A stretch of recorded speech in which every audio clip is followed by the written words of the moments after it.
민생 경제를 적게 회복시킬 수 있다는 거짓말로 국민을 현혹시키는 이 대통령 노릇에 심취한 한독수는 중앙선거관리위원회의 세습 고용과 세습 채용에 대해서는 눈을 감아주면서 굉장히 공정한 척 하고 있는데, 지금 선거관리위원회는 전자투표와 종이투표를 동시에 진행을 해서 얼마나 갭 차이가 나는지를 체크를 하면서 좀 공정한 선거에 좀 앞장설 필요가 있는 것이, 또 이것이 또 국민 투표가 이제 대통령 선거와 총리 선거를 함께 진행해야 된다. 그래서 주권자가 대통령뿐 아니라 총리까지 선출을 해야 되는 그런 주권자에게 권한이 주어져야 된다라는 것이고, 이 사건의 두 번째 수혜자는 명태균 씨, 그리고 이준석인데요.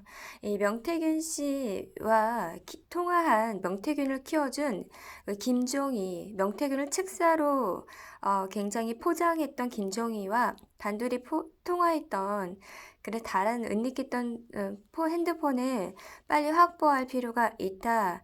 그리고 김종희와 명태균 씨가 만난 장소도 빨리 추적할 필요가 있다. 라는 것이고요.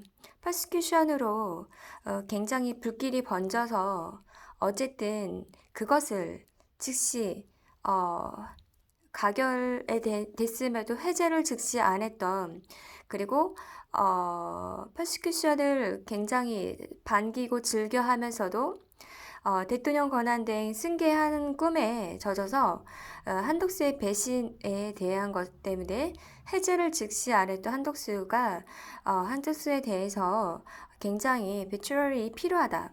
그래서 윤석열 대통령의 그 탄핵 소추안이 인용되느냐 기각되느냐인데, 인용되느냐 기각되는 거냐, 이것은 당연히 1년이든 2년이든 뭐 1주든 2주든 우리가 기다리는 것이 문제가 아니라, 지금 부적격자가 대통령 권한 대행을 하고 있는 것에 대해서 굉장히 비추얼이 필요하다. 그래서 지금 소추안이 인용될 경우 60일 이내 조기 대선이고, 기각될 경우 업무 복귀인데, 이것이 업무 복귀가 안 된다, 뭐 인용된다 하면은 그냥 이것도 일주일, 2주일 내로도 가능한 것입니다. 뭐 업무 복귀도 일주일, 2주 내로도 가능한 것입니다. 그래서 이것이 정말 문제가 아니라 국익을 생각하는 조기 대선이 돼야 된다. 이것이 문제고요.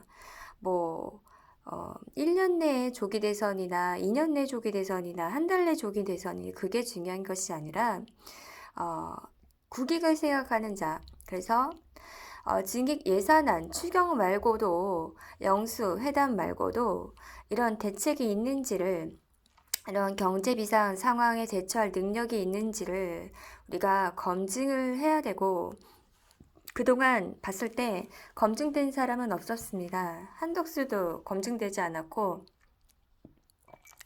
한덕수가 대통령 권한대행 하는 데에만 몰입하고 설치는데, 론스타가 먹튀할 때는 무엇을 했습니까? 한덕수는 론스타가 손해배상 소송을 제기할 때 무엇을 했습니까? 미국계 사모펀드 론스타가 한국과 서울시 상대로 세금 1680여억 원 등 이자 등을 돌려달라고 낸 소송에서 항소심에서 승소할 때 한덕수는 론스타의 편을 들었지 않습니까? 한덕수는 굉장히 국익을 생각하지 않는 자입니다. 뇌물을 얼마나 받았는지 아마 집에도 순금 금괴가 많을 것이고, 그 외 여러 뇌물이 차고 넘칠 것인데, 이 한독수에 대해서 우리가 검증을 해야 되고, 부적격자가 이렇게 대통령 권한대행으로 이 대통령 저 대통령과 통화하면서 설치는 일은 없어야 된다라는 것입니다.